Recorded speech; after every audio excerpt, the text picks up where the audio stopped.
Hey everyone, it is Tim Grant, and today is January 27th, 2013.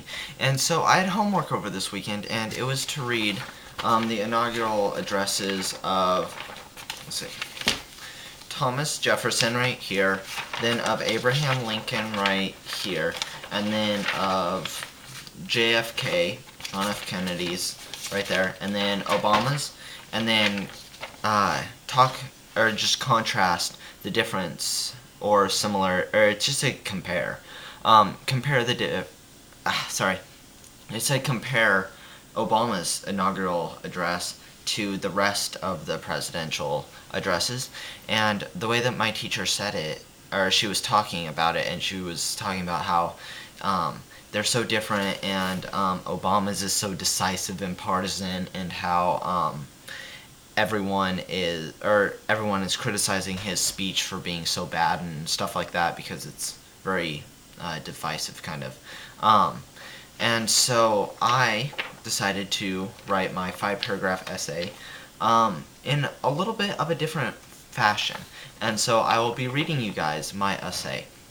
And by the way, if it is incorrect or something, this is also my time to edit, and yeah, so forgive me if I mess up and need to correct stuff.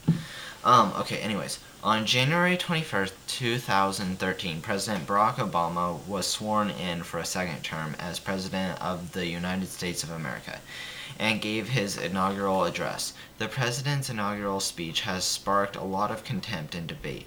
People say that Obama's speech is very partisan and is not focused on bringing the nation together as a whole.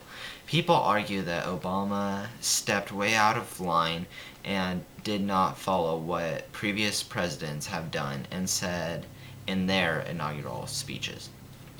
In actuality, Obama's speech is not so different than other presidents in times past. The way of communicating what he had to say may have been a bit different from what the other presidents have done, but the actual substance of what he said is not different. The way that Obama's speech is different than other speeches that presidents have given is that President Obama is more specific about what he believes and is not open in his and is very open in his approach of saying his beliefs. He sets his ideals out and does not try to hide behind words to mask them. In John F. Kennedy's speech, he addresses world hunger and says that we as Americans should help the people starving in Africa. But in doing so, John F. Kennedy takes an entire paragraph to say that we need to help those people. And then, okay, I see. Those. Okay, so quote. Those people in the huts and villages of half the globe struggling to break the bonds of mass misery, we pledge our best efforts to help them help themselves for what period is required. Not because the communists may be doing it, not because we seek their vote, but because it is right. It is right. If a free society cannot help the many who are poor, it cannot save the few that are rich. End quote. That statement is much more confusing and takes a little bit more thought and to comprehend than what Obama said. And then quote, our journey is not complete until our gay brothers and sisters are treated like anyone else under the law. End quote. Obama is much more direct and says what he means. But in fact, both presidents state their agenda and what they believe to be right. President Abraham Lincoln addresses the divide between North and South, and then goes on to blame the South for what is about to take place. He says, quote, but one of them would make war rather than let the nation survive, and the other would accept war rather than let it perish. And the war came.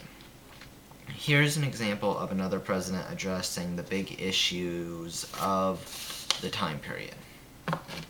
Okay.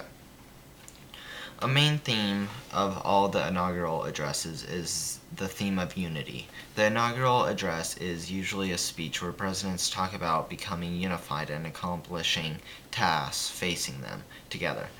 Kennedy used an alliteration of "let both sides" 4 times. Kennedy calls for both sides to accomplish things that both of them want that both of them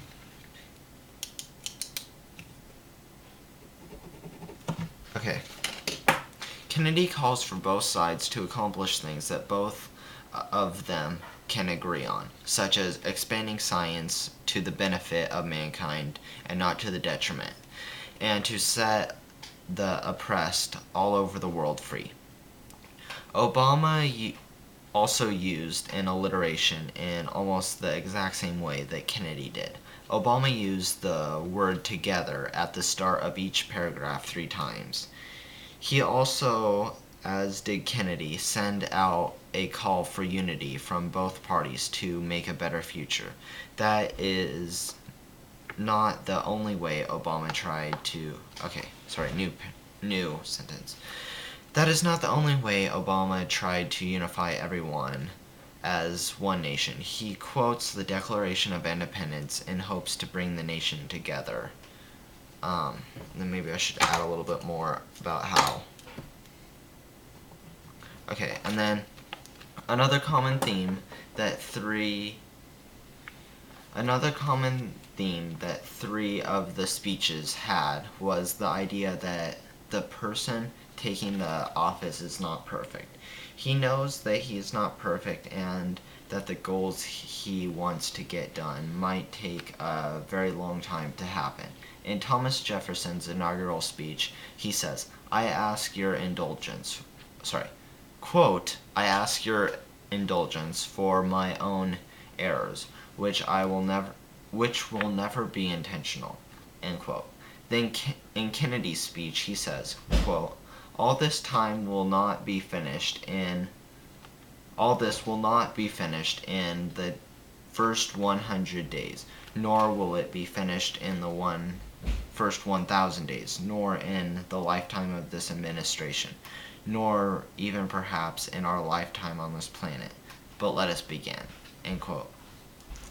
These statements of imperfection are almost identical to Obama's statement. And then, quote, we must act, knowing that our work will be imperfect. We must act, knowing that today's victories will be only partial, and that it will be up to those who stand here in 4 years, and 40 years, and 400 years, hence to advance the timeless spirit once conferred to us in a spare Philadelphia hall, end quote. This combines both speeches almost exactly. He covers that he acknowledges that he is not perfect, and what he does will not always be perfect. He also acknowledges that things will take time, and it will be up to the people in the future to carry on and improve America and bring America to its full potential. Alright. Although there are a lot of screaming and yelling over the idea of Obama's speech, although there was a lot of screaming and yelling over the idea that Obama's speech was heavily one-sided, decisive, and promoting left-wing ideology, it is in fact no different than what all the other presidents have said in their inaugural addresses. He is much more direct in the way he states beliefs and the direct things. He is much more direct in the way he states his beliefs and the direction he thinks America should go. But that is just a differing way in delivering what he has to say. And the people who are complaining about the speech are just using name calling as reasoned debate and making a spectacle of politics. The only thing that I do not understand is why Republicans are criticizing Obama so much over this speech, because Republicans would never take an opportunity to criticize Obama, of course. Okay, so that is my speech, or that is my essay.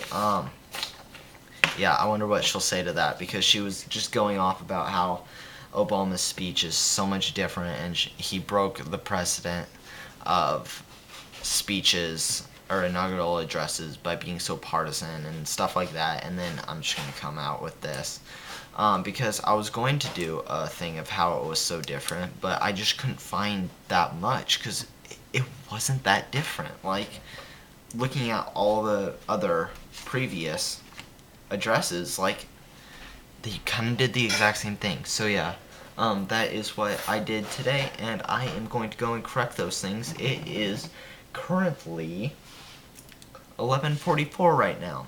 So I will go, and I need to get to bed. So I will see you guys tomorrow.